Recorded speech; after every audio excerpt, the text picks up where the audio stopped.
ఆదిలాబాద్ పురపాలక సంఘంలో గౌరవ ఎమ్మెల్యే గారి ఆదేశాల మేరకు మనకి ఖానాపూర్ చెరువు బండ్ అనేది డెవలప్మెంట్లో భాగంగా పట్టణ ప్రగతి నిధుల నుంచి 25 లక్షల నిధులను మున్సిపల్ కౌన్సిల్ ద్వారా ఖానాపూర్ చెరువు యొక్క బిల్డింగ్ తొలగించడానికి కేటాయించడం జరిగింది.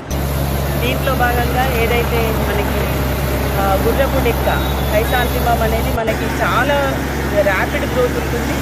అది గతంలో కూడా ఒక 6 months బ్యాక్ కూడా ఇలాంటి పెరిగిన లార్జర్ ఏరియాని కూడా తీసి రిమూవ్ చేసి వీటిని బయటకి పంపించడం జరిగింది. అయినప్పటికీ దీన్ని ఫుల్లీ గ్రోత్ ఉంటుంది మరియు రైనీ సీజన్ కావడం వల్ల మొత్తం చెరువంతా నిండుతుంది.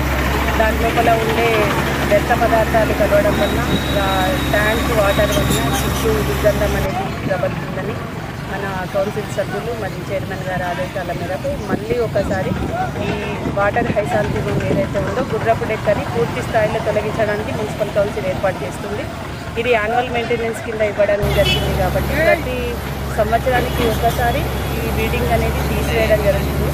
మరియు ఇది తిరిగి ఇలా దీని గ్రోత్ని అరికట్టడానికి కావాల్సిన కెమికల్స్ కూడా తెలుసుకొని చెరువు వాటర్ని శుభ్రంగా ఉండే విధంగా కూడా ఏర్పాటు చేస్తాం. మరియు మరిన్ని నిధులతో ట్యాంక్ బండ్ లాగా మన ఖానాపూర్ చెరువును కూడా అభివృద్ధి చేయడానికి తగిన ఏర్పాట్లు మన గౌరవ కౌన్సిల్ అధ్యక్షులను కూడా ఏర్పాటు చేయడం జరుగుతుంది.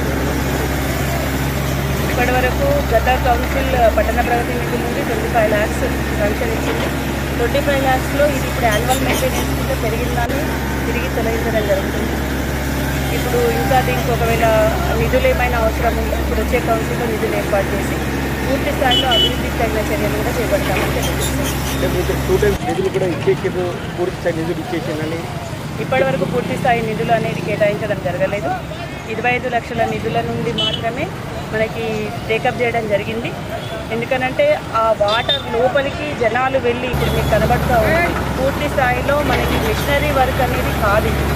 మెషిన్ లోపలికి వెళ్తే అది కూడుకుపోయే ప్రమాదం ఉంది కాబట్టి మనుషుల ద్వారా దీన్ని బయటకు లాక్కొచ్చి మిషన్ ద్వారా తొలగించడం జరుగుతుంది. కాబట్టి ఇది హై టాస్క్ వర్క్. పీపుల్కి కూడా సేఫ్టీ ఉండే విధంగా చర్యలు తీసుకుంటాం. ఇంజనీరింగ్ అధికారులు దీన్ని పూర్తి స్థాయిలో సూపర్విజన్ ఇంజనీరింగ్ ఇవ్వాల్సిందిగా కూడా తెలియజేయడం జరుగుతుంది.